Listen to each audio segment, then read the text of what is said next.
కూడా నమస్కారాలు తెలియజేస్తున్నాను. పెద్దలందరూ చెప్పినట్టుగా మన గ్రామానికి ఉన్న దురదృష్టము అన్ని వసతులు కోల్పోతూ వస్తున్నాం. చివరికి బేగం పహాడ్ అస్తిత్వాన్ని పోగొట్టుకునే పరిస్థితికి ఈనాడు దాపరించింది. ఇంకొక ముఖ్యమైన విషయం ఏంటంటే, గోదావరి అంటే అందరికీ సుపరిచితమే. మనం ఎన్ని బాధలు పడ్డాము ఏంటి అనేటువంటిది. మేము 2022లో గోదావరి 71.5 అడుగులు వచ్చిన సందర్భంలో ఊరు మొత్తం మునిగిపోయింది. అంటే ఒక కోడిగుడ్డులాగా మొత్తం చుట్టుముట్టేసి ఒక పక్క మాత్రమే మనం వెళ్ళడానికి కొద్ది అవకాశం ఉన్నది. అంత దౌర్భాగ్య పరిస్థితులు ఇక్కడ మనం నివసిస్తూ ఉన్నాం. ఎంతో మంది అన్నీ పోగొట్టుకున్నటువంటి సందర్భాలు కూడా ఉన్నాయి. ఇక్కడ నేను మాట్లాడదలుచుకున్నది ఒకే విషయం. కరకట్ట ప్రపంచంలో ఎక్కడా లేని విధంగా కడుతున్నారు, సంతోషం. కరకట్ట కట్టడం వల్ల దేనికి ఉపయోగం? ఫస్ట్ ఎవరికి ఉపయోగం జరుగుతుంది?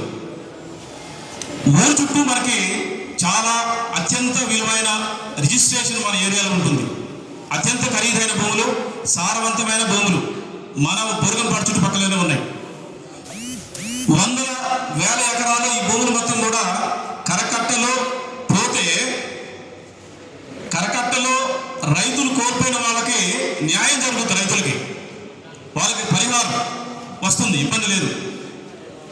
మరి వ్యవసాయం మీద ఆధారపడినటువంటి వ్యవసాయ కూలీల పరిస్థితి ఏంటి? ఇక్కడ మన గ్రామంలో 80% ప్రజలు కూడా వ్యవసాయ కూలీలే. కొద్దిపాటి వ్యాపారస్తులు, చిన్న సన్నకారు రైతులు, చేతి వృత్తులు వారే ఉన్నారు. కానీ 80-85% వ్యవసాయ కూలీలే. మరి వీరి పరిస్థితి ఏంటి? ఇక్కడ ప్రశాంతతం కూడా మనమందరం వీళ్ళ న్యాయం కోసమే పోరాడాలి. వీళ్ళకే న్యాయం జరగాలి. భూములు పోయే వాళ్ళకి భూమి పరిహారం వస్తుంది. కానీ మేమనేది ఏంటంటే, మాకు రైతు కూలీలకి, వ్యాపారస్తులకి అందరికీ తమ న్యాయం జరిగే విధంగా మాకు ఇక్కడ గవర్నమెంట్ అధికారులు మేము ప్రతిపాదన వారి ముందు ఉంచుతున్నాం. దీని కొరకు ఒక చక్కటి ప్రతిపాదన మీరు ప్రిపేర్ చేయండి. 2013 భూసేకరణ చట్టం అని ఒక అద్భుతమైన చట్టం ఉన్నది. Land acquisition act 2013. నేను నా అభిప్రాయం, నా డిమాండ్ ఏంటంటే, ల్యాండ్ అక్విజిషన్ యాక్ట్ ప్రకారంగా మాకు R&R ప్యాకేజీ కావాలి. ఎటువంటి టర్మ్స్ అండ్ కండిషన్స్ వద్దు. Without terms and conditions we are asking R&R package. R&R అంటే పునరావాసము మరియు పునర్నిర్మాణం. ఈ ప్యాకేజీలో సబ్బండ వర్గాలకి న్యాయం జరుగుతుంది. ఆనాడు మనకు 2022లో గోదావరి వచ్చినప్పుడు ఆగస్టు 13 నుంచి 53 రోజులు అన్ని వర్గాల ప్రజలు, వారి ఆర్థిక సహాయము, వారి యొక్క టైము, వారందరూ కలిసి 53 రోజులు రిలే నిరాహారదీక్షలు చేశాము. దేనికోసము? మాకు న్యాయం చేయండి, మాకు సమస్య ఉన్నది, మా సమస్యను పరిష్కరించండి అని కొట్లాడాం. సమస్యని ప్రభుత్వాల దృష్టికి తీసుకురావడంలో సక్సెస్ అయ్యాం అంతవరకు. ఇవాళ కరకట్టంటూ చెప్పేసి మనకి ఇట్లా గ్రామ సభ పెట్టడం కూడా చాలా సంతోషమే. కానీ ప్రతి ఒక్క వర్గాలకి ఇక్కడ న్యాయం జరగాలి. నేను ఆశించేది అదే. ఈ న్యాయం 2013 భూసేకరణ చట్టం R&R ప్యాకేజీతోనే పరిసమాప్తం అవుతుంది.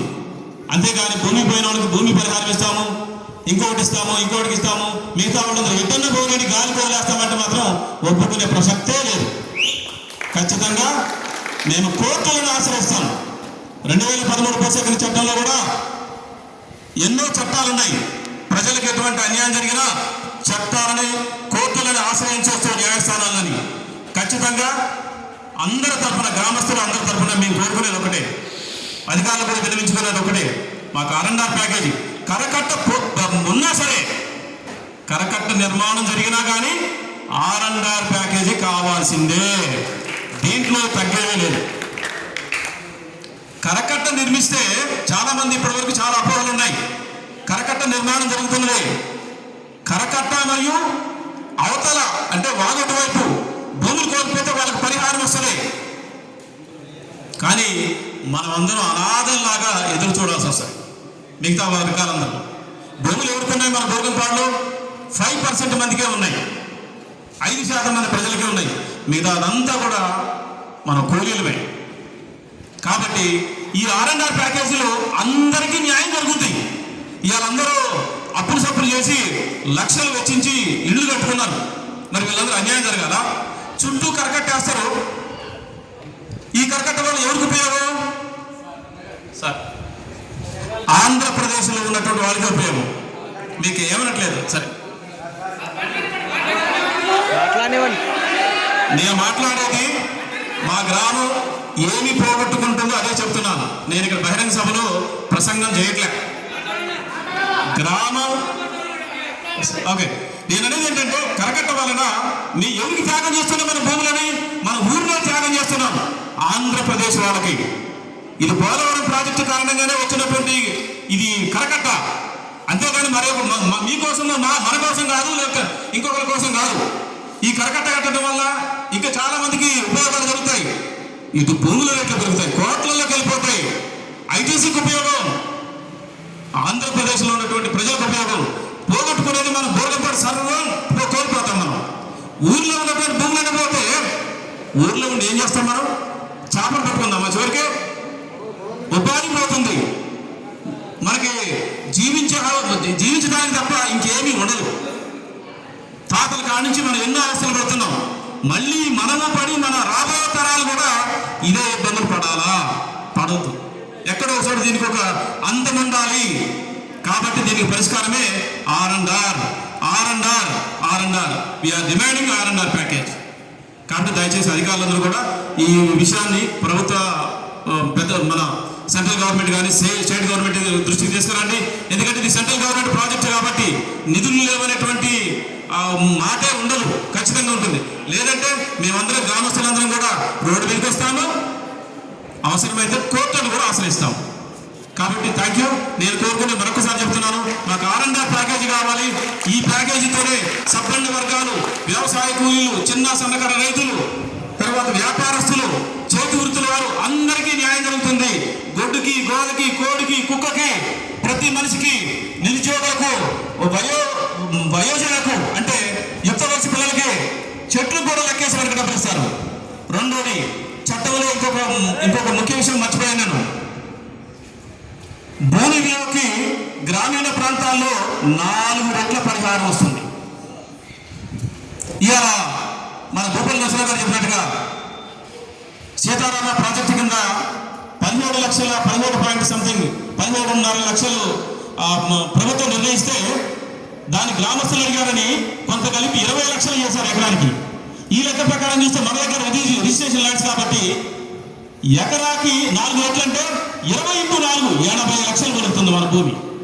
సంతోషమేది. రైతులకు ఇది న్యాయం జరగాల్సిందే. ఎందుకంటే భూమి పోతే భూమి దొరకదు. 80 లక్షలు పెట్టుకొని ఏం చేస్తాం? ఒక ఇల్లు రాదు. ఇదే రిజిస్ట్రేషన్ భూమి ఎక్కడన్నా మనకు దొరకదు. కాబట్టి అది న్యాయం జరగాల్సింది. అవసరమైతే భూమి కింద భూమి ఇవ్వాలి, పరిహారం ఇవ్వాలి. అందరికీ న్యాయం జరిగేటట్టుగా R&R ప్యాకేజీ కూడా ఖచ్చితంగా మీరు సిఫార్సు చేయాలని సవినంగా మనం చేస్తున్నాను. ఈ అవకాశం ఇచ్చిన పెద్దలకు, గ్రామస్తులకు అందరూ కూడా నమస్కారాలు.